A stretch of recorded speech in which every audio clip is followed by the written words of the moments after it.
I'm now going to show you the process of editing the permanently denied amount that you have set up on the user. So again, you just log in as your admin.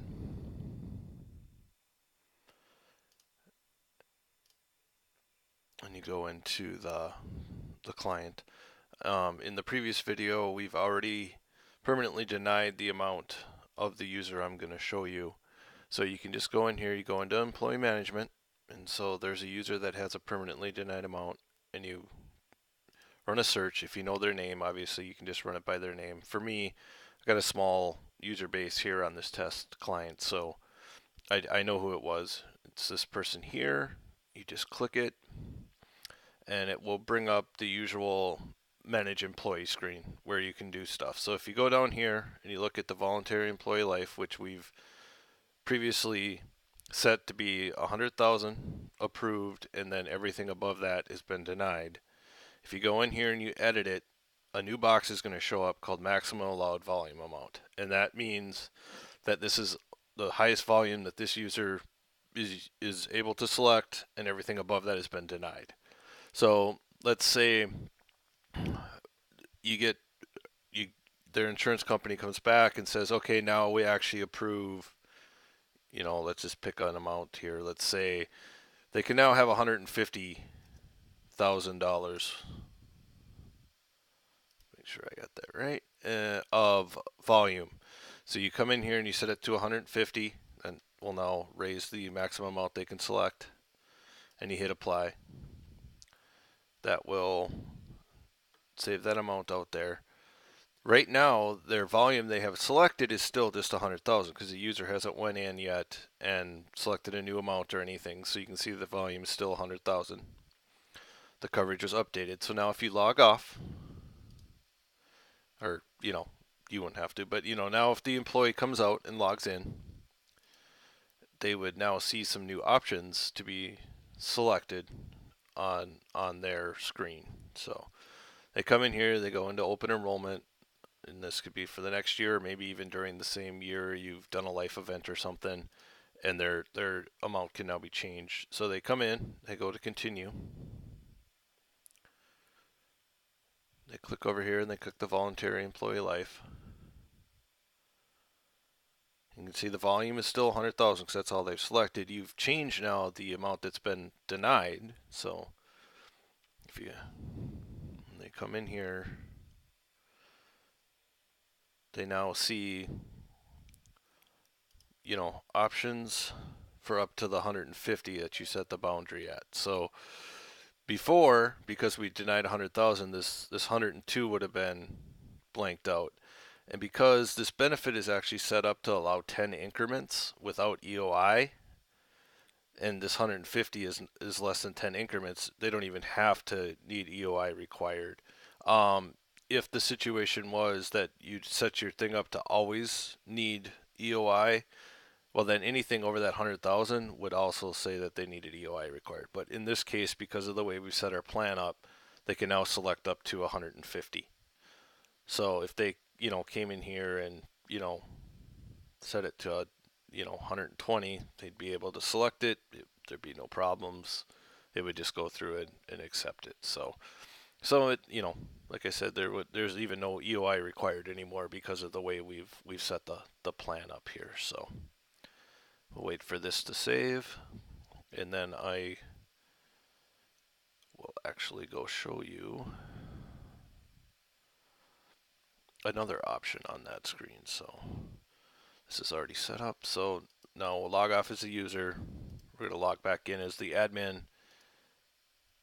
We come back in here as the admin, and I'll show you quickly, just in case you hadn't watched the other video yet, what that plan, why that plan wasn't requiring EOI. So load up my test client here, go into configure benefits, and we'll just click on the plan real quick here. You come down here, there's the voluntary life that we were just selecting, and if you looked here in guaranteed issue, remember it says number of increments, and we said 10. So because they had 100,000, and that 150 wasn't more than 10 increments away, it didn't require EOI. If you'd set this to pend any increase, or if your increment was smaller, some of those may have said EOI required. So now if you go back into that employee, under employee management, and you run your search, you find your employee, you pull them up. Now, because you can see that they've now selected 120,000. So there's one other thing. So if you're wondering, there's one other thing you can do here in this edit box. Say that the employee had been denied permanently, but it came back and it said, you wanted to reset them so that they could request EOI again. For whatever reason, maybe something changed and you thought, well, now they should be able to select something else or whatever. So the way you reset this is you just go in here and you just blank it out. You put no value, you don't put a 0, you don't put anything, you just put nothing. And if it's blank when you hit apply, what that does on the back end is it just says, okay, there's no amount that is not permanently denied. So it sets it to basically allow them to select anything again. But not, they're allowed to select anything. So if we logged off again, log back in that employee, and now they come in here, in their open enrollment or life event or however they're getting in here, and they come in here and they enroll in benefits. And they come in here into their voluntary employee life.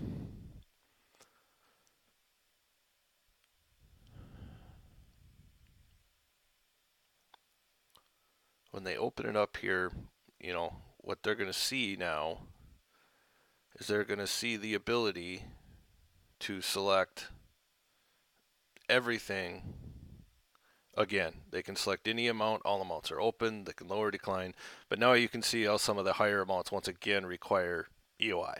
So basically what you've done is you've taken that denial permanently off of this user. They can now select whatever amounts they want and set anything, so say they even wanted to go higher and they came in and they said, I want 150 now, and hit continue. They can select it. No EOI would be required for that because it's the 10 increments, and they would be good. If they selected an amount that required EOI, they would, obviously, you'd have to go in as the admin and, approve or deny that amount again. So those are kind of the two ways you can use the edit button that's on the employee management to affect the permanently denied amount. You can either just raise it a little bit, or you can even, if you lowered it, it wouldn't really affect anything because you've already approved an amount. Actually, there's an error. You can't go lower. You can only raise that amount. But you do have the ability to blank out that column or blank out that field, hit save, and then there won't be any denied amount again. One other little thing, if for some reason the carrier of the coverage does change, that will automatically remove the denial of coverage from all the users that are set up with that coverage. So, because obviously if you change the carrier, well, that carrier could have a whole different set of EOI rules. So you don't want to be permanently denying anyone when you have no idea with that carrier. So that is the second scenario.